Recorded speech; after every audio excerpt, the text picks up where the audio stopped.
Doing another ruck. Got about 60 pounds in this one. Going for about 4 miles round trip. And I'm about at the watering break. And we will talk about the airman that immolated himself and the reactions to that.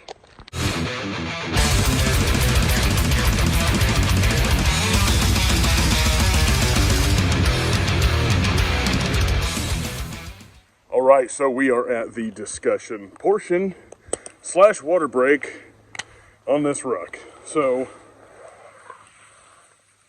did the Ilby pack 60-ish to 80-ish, man? I can't even tell. It's freaking heavy, and I don't have a fish scale with batteries in it right now to tell what's in it, and I keep changing what's in it.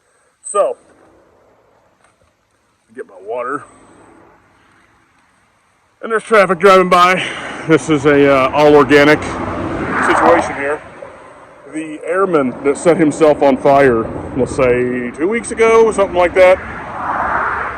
Wondering your reaction to that. What is your takeaway from that guy? The internet scoured the little Reddit forums, and he was another avowed leftist, and it's a free Palestine. Let's do our crazy act and try to mimic the monk on the front of the Rage Against the Machine album cover, and let's go ahead and immolate ourselves. That's what happened. The conflict seems to keep taking steps up, Summer of Love and all that. The people who are paying attention know what I'm talking about, all those crazy riots and things. And now we've got dudes setting themselves on fire. The political stunts are going up and up. And my takeaway is the same. Really, the guy gave me his takeaway. The guy, Joe Dolio from Tactical Wisdom, was on Twitter, and he wrote this, I'm paraphrasing, that if these people are willing to go as far as to set themselves on fire, it's going to be a whole lot easier for them to come to the decision that maybe you're the one that they need to actually be doing that to. And that's my for sure takeaway. All that means is that the temperature has been turned up even more. Now, whether you agree with the Free Palestine or it's a genocide or the Jews, are defending themselves, I don't really even want to get into that, but as just the casual... peed on me.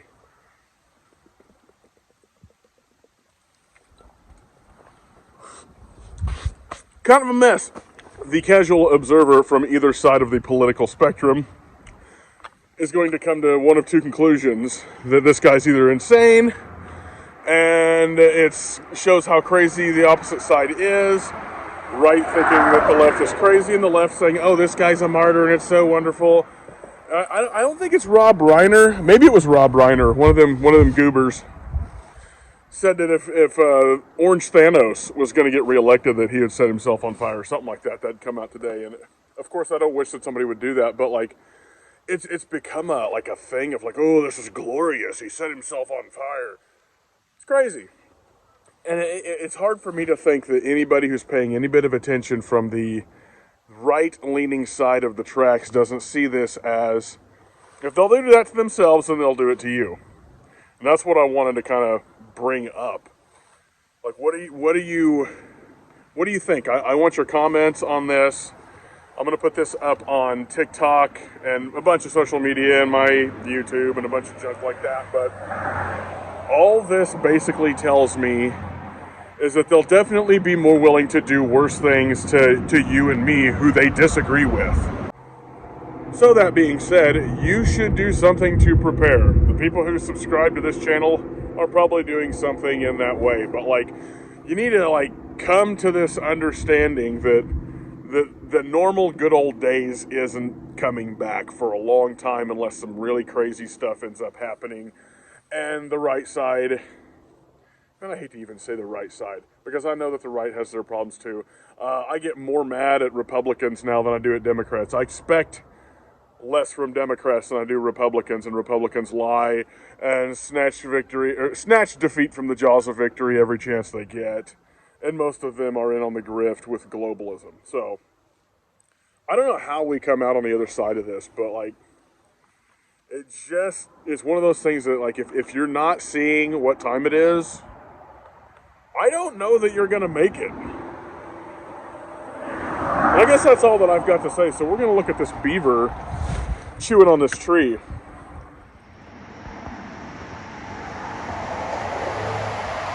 Much like the country, there are people chewing at the very fibers of its existence, various stages,